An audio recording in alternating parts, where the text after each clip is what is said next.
Welcome to another episode of Kiwi Hooper at Pod. Today, we have a special guest joining us. She is a remarkable NCAA student athlete from New Zealand and who has triumphed over major injuries and battled mental health struggles. Welcome to our pod, Charlotte. Hi. Your journey is incredibly inspiring, and we would love to hear your story. What initially drew you into the game of basketball, and what do you love the most about it? What initially drew me in, I think it started when my brother, he actually started doing it before me when we were very young. The coach came up to me on the sideline and was like, well, you're already here. Do you want to just join in with the other kids? So that's how I kind of got introduced to the game. And then from then on, I just kind of fell in love with it. You know, there's so many different things you can do within the game of basketball, and it's actually a huge mental game as well as physical. And so, yeah, fell in love with that aspect of it. And then I think my favorite thing, I've always been like this, but definitely the social aspect of playing basketball and how you get to share, I guess, the journey and your end goals with a group of amazing, talented girls and staff. And then to kind of watch yourself try to achieve those goals as well and go through the process together. I think that's really special. But just the enjoyment of playing and getting to share that with other people, I think is like one of the main reasons why I love basketball. During this year's NCAA tournament, your team went deep into the tournament and beating the three seeds Duke and only lost to the basketball phenom Caitlin Clark's Iowa. And what was your favorite part of that tournament experience? I definitely think my favorite part was obviously I've been in the college kind of scene for a few years now. I think one of my favorite parts was honestly watching how much the women's game has grown and has continued to grow, especially playing against Iowa to play in a stadium full of so many fans you can't even hear your own voice, and just how passionate a lot of people are about women's basketball was amazing. And to just be able to play on such a big stage like that, I think was just a really amazing moment and very humbling and yeah, just exciting. And I think obviously going back, our team knew that we could do well and get far. But I think when you start to achieve, your small goals, it was first, okay, we're going to win our first game, and then it was Duke. And so we're really focused on Duke. And then, in the next game, Iowa. But I think in the moment as well, yeah, you're playing a game, but enjoying the environment that you're in as well. And just the experience of being able to travel far into the postseason and get as far as we could was just really exciting. Although I was never a student athlete, my experience was being a 16-year-old who come to New Zealand alone and gone straight to a boarding school on my own. Talk to us about your experience. What was it like coming to Colorado on your own? I think it was a big change for me. I'm quite, I love the social aspect, obviously, of things in life, especially with a lot of kind of like crucial life altering events that happened right before I left. And so, yeah, getting to Colorado it was an exciting journey. I've been wanting this since the start of high school. It was exciting, but at the same time, very daunting. Just getting used to everything, although Colorado, I wouldn't say is as much of a culture shock as, say, somewhere else like in the South.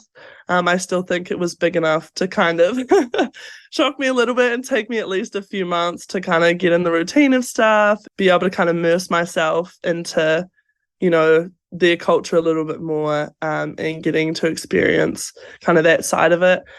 Definitely took me a little bit of a while, but I absolutely love it. And obviously having the teammates and stuff that I did was really helpful. They just made it super, like a way easier transition than I thought it was going to be. So, I mean, that's always good, always positive. So, yeah. That's fantastic to hear.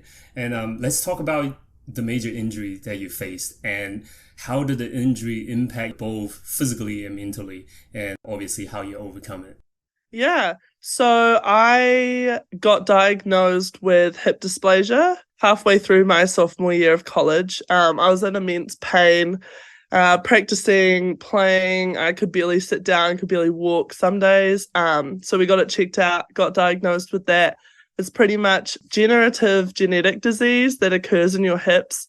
And I got it in both of mine. And so it's pretty much where both your hips don't grow and function and develop properly when you start to, grow older. There was a lot of discussions with different surgeons about the path that I was going to take. There was a lot of doubt about whether I would be able to even play basketball again, let alone any other high intensity sport.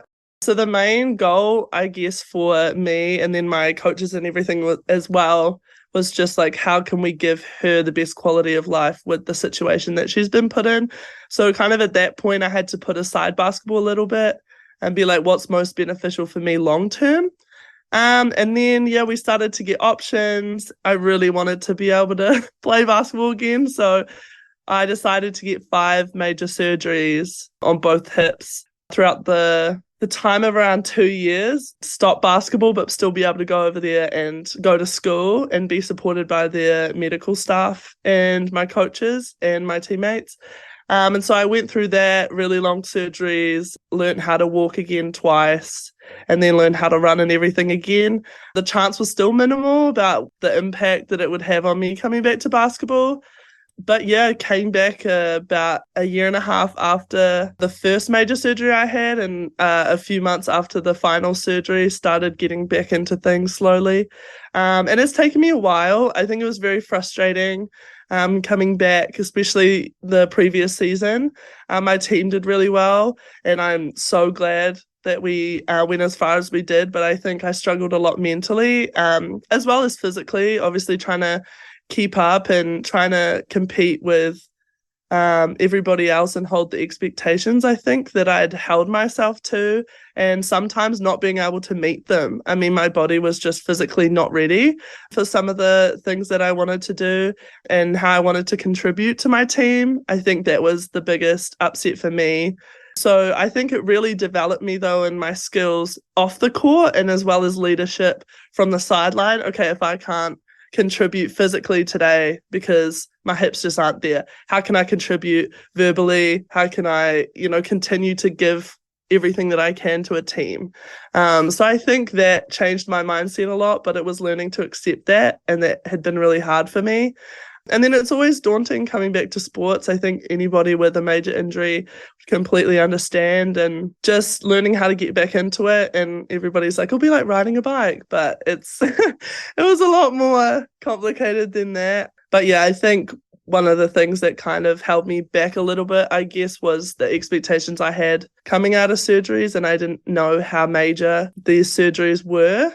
And I kind of forgot the fact that maybe I was never going to play basketball again. And to me, that wasn't really an option. Just that was a little bit disappointing. But I think working towards it and understanding that there's a bigger goal, not just, one singular year, as I still have a medical redshirt year and a COVID year if I want to take it. And so it was like building towards something in the future, and how can I better prepare myself for the future so I can continue to get better and hopefully play basketball for as long as possible. So that is amazing, because for someone battling 5 surgeries, that's unheard of from my experience.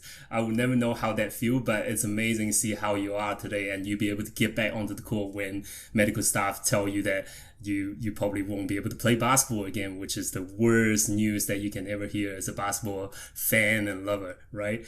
Let's talk about CU Buffs for Life. You signed a partnership with them. What are they all about, and how can they help student athletes? They are all about supporting current student athletes and alumni through their transition from playing sport into regular life. I mean, it's really hard as student athletes. We get into a routine and we're always at a high intensity through everything we do. And so to be able to transition into life sometimes is hard when we're not being told what to do all the time. And sport to us, I think with a lot of people, especially student athletes and professional athletes, sport is a huge part of our identity. And so when we decide to retire, or you have a season-ending injury, or any of that kind of stuff, that identity gets stripped away from us. So what Buffs for Life do is they support you through that process. They support you through your mental health, and they can support you financially as well with housing, just getting back on your feet if you're struggling post-student athlete kind of life, which is really awesome and cool. And I think that needs to be incorporated more.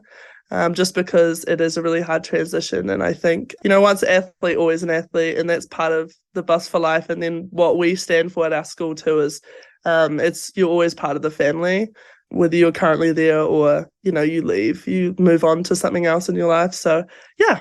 That's brilliant, because it's not common to hear an organization like this that helps student athletes, current and the ones that retire, which is incredible.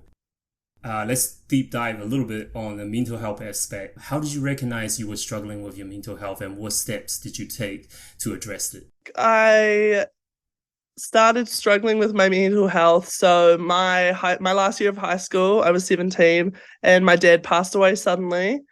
And then 6 months later, one of my best friends in high school, she committed suicide. And so that was when I was over in the States as well.